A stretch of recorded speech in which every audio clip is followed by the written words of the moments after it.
এই সংসারে সব থেকে বেশি কঠিন কাজ কোনটা? কেউ বলবেন যুদ্ধ করা, কেউ বলবেন ধন অর্জন করা, আবার কেউ বলবেন জ্ঞান অর্জন করা সব থেকে বেশি কঠিন। এবার প্রত্যেক ব্যক্তির নিজস্ব অভিজ্ঞতা আছে, আর সেই অনুসারে তার নিজস্ব একটা উত্তর আছে। সাধারণভাবে দেখতে গেলে এই সংসারে সব থেকে কঠিন হলো তপস্যা করা, অর্থাৎ সব কিছু ত্যাগ করে তপস্যায় নিজেকে বিলীন করে দেওয়া। এবার এর থেকে বেশি কঠিন এই সংসারে আর কি বা হতে পারে? এই সংসারে, এই সমাজে, নিজের পরিবারের মধ্যে থেকেও ধৈর্য ধরে সামনে অগ্রসর হওয়া, এটা হলো সব থেকে কঠিন কাজ।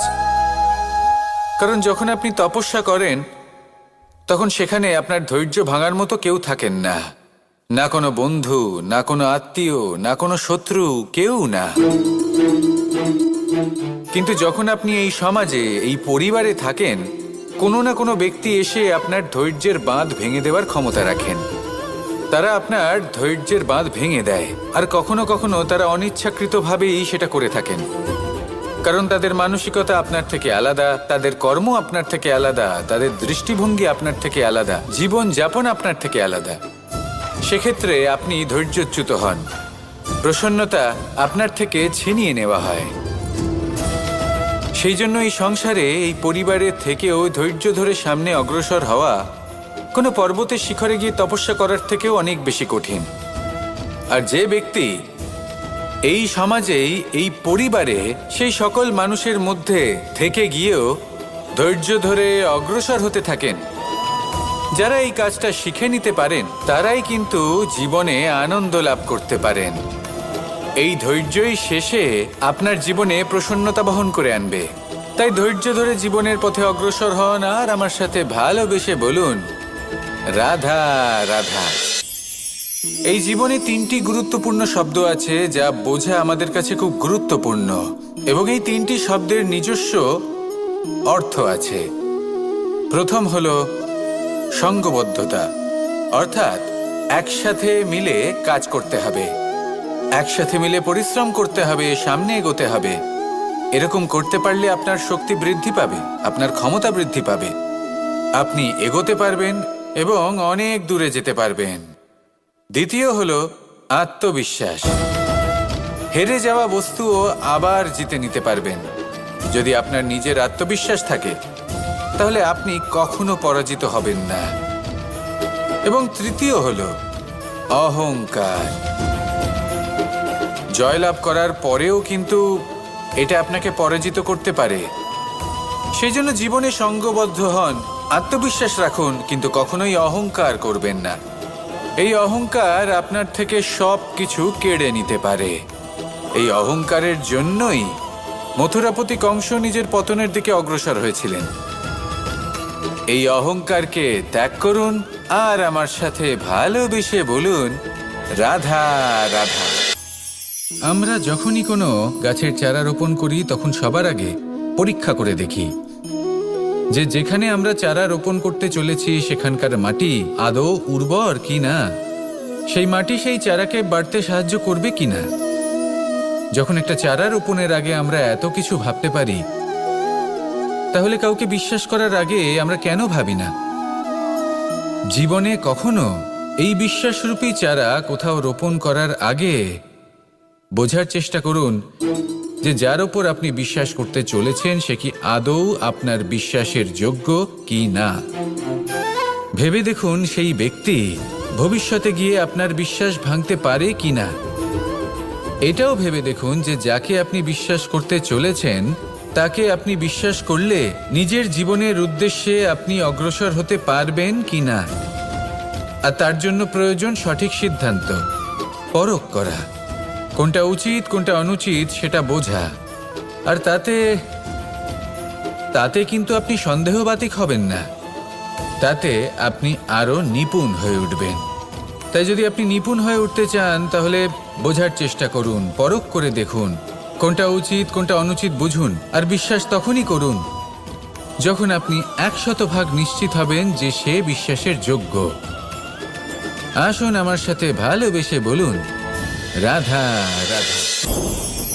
রাধা কখনো কখনো আমার জন্য বড়ই সুগন্ধি আতর নিয়ে আসে, পারিজাত ফুলের মালা নিয়ে আসে আমার প্রসাধন করবে বলে, এবং আমার সব থেকে বেশি প্রিয় মাখন নিজে হাতে বানিয়ে আনে আমাকে নিজে হাতে খাইয়ে দেবে বলে, সবকিছু আমাকে প্রসন্ন করবে বলে। কিন্তু আপনি কখনো ভেবেছেন যে এই আতর কিভাবে বানানো হয়? সহস্র ফুলের পাপড়ি একসাথে পিষে নিতে হয়, তারপরে তার থেকে যে রস নিঃসৃত হয় সেই রস দ্বারাই আতর তৈরি হয়।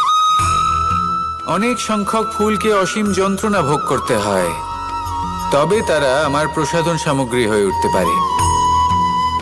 দুধ থেকে মাখন তৈরি করার জন্য কতটা পরিমাণ মন্থন সহ্য করতে হয় সেটা আপনি জানেন। ঠিক সেই রকমই হলো আমাদের জীবনও। বিপদও আসে, কঠিন পরিস্থিতিও আসে, এর সম্মুখীন হতে শিখুন।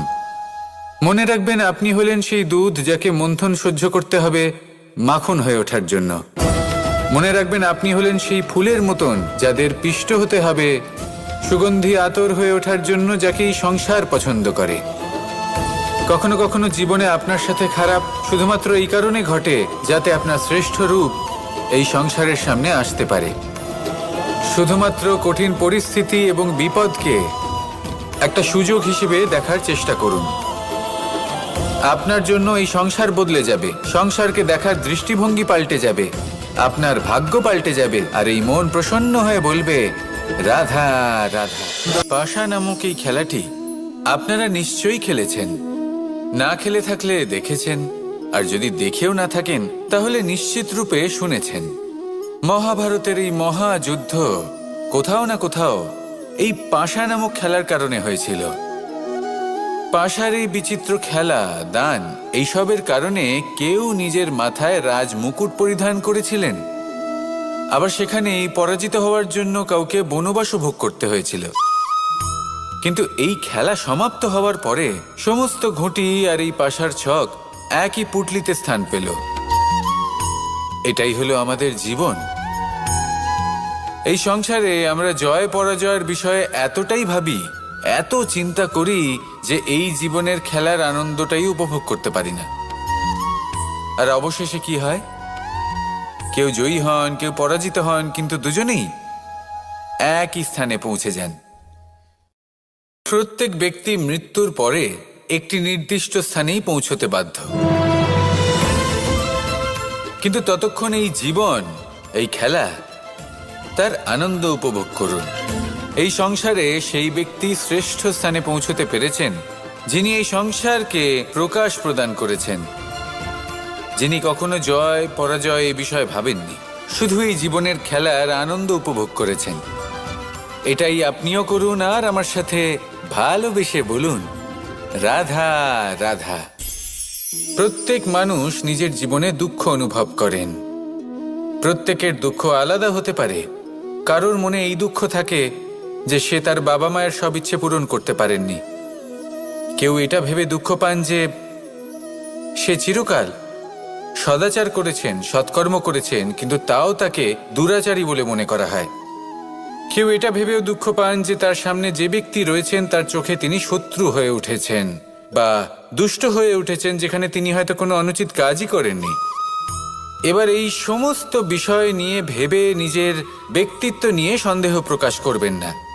যদি নিজের ব্যক্তিত্ব নিয়ে কোনো সন্দেহ থেকে থাকে তাহলে কর্ম সংক্রান্ত প্রশ্ন করুন যে আপনি যা করেছেন তাতে কি উচিত ছিল, কি অনুচিত ছিল। যেটা প্রয়োজন সেটা এটা বোঝার যে আপনার অন্তর্মন, আপনার বিবেক আপনাকে কি বলছে, আর আপনার অন্তর্মন আর আপনার বিবেক আপনাকে যেটা করতে বলবে শুধু সেটাই করুন।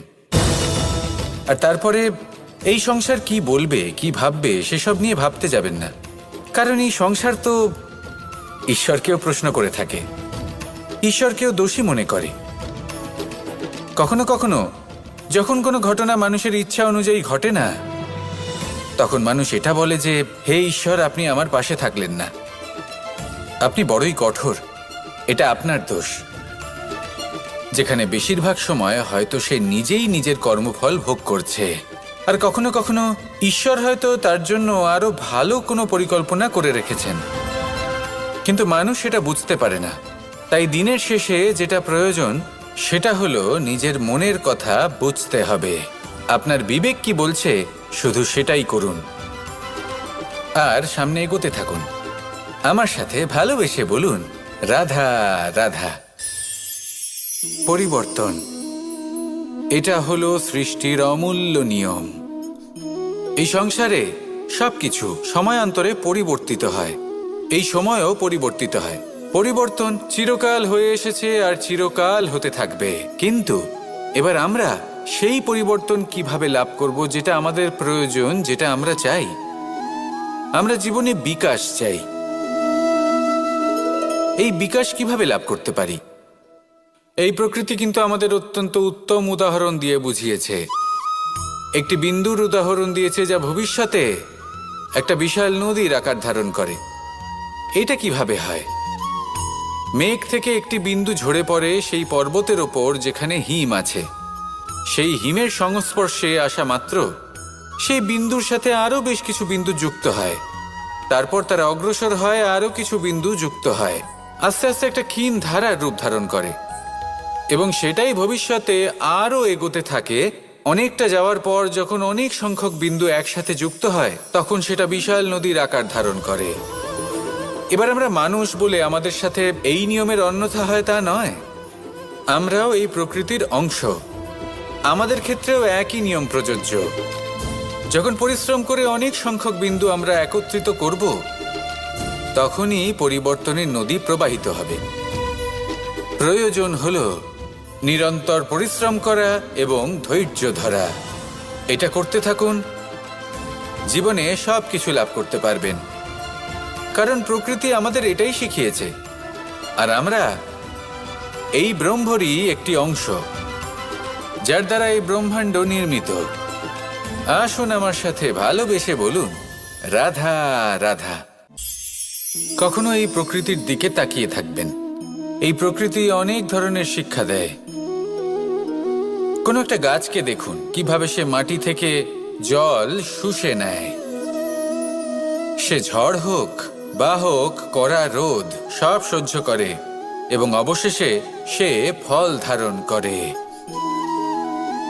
আর সেই ফল উৎপন্ন করার পরে সে ফল কিন্তু সে নিজে গ্রহণ করে না, এই সংসারকে প্রদান করে, যাতে পশু পাখি মানুষ তারা এই ফল গ্রহণ করে শক্তিশালী হয়ে উঠতে পারে, সুস্থ থাকতে পারে। সেভাবেই নদী, সরোবর এরা নিজেরাও কিন্তু নিজেদের জল গ্রহণ করে না, মাটিকে প্রদান করে, পশু পাখিকে প্রদান করে। সূর্য নিজেও নিজের জন্য প্রজ্বলিত হয় না, সে প্রকাশ ছড়িয়ে দিতে চায় আমাদের সবার কাছে, সে আলো পৌঁছে দিতে চায়। এই প্রত্যেকের কর্মে পরমার্থ নিহিত আছে, আর সেই জন্যই এদের সকলকে পুজো করা হয়। তাই মনে রাখবেন, আপনার কাছে জীবন যাপনের অতিরিক্ত যা কিছুই আছে তা পরমার্থের জন্য। তাহলে তার সদ্ব্যবহার করুন আর আমার সাথে ভালোবেসে বলুন, রাধা রাধা। আমরা প্রত্যেকেই অবশ্যই এমন সময় দেখেছি যখন অনেকগুলো সমস্যা একসাথে আমাদের জীবনে এসে পড়ে। সমস্যা আমাদের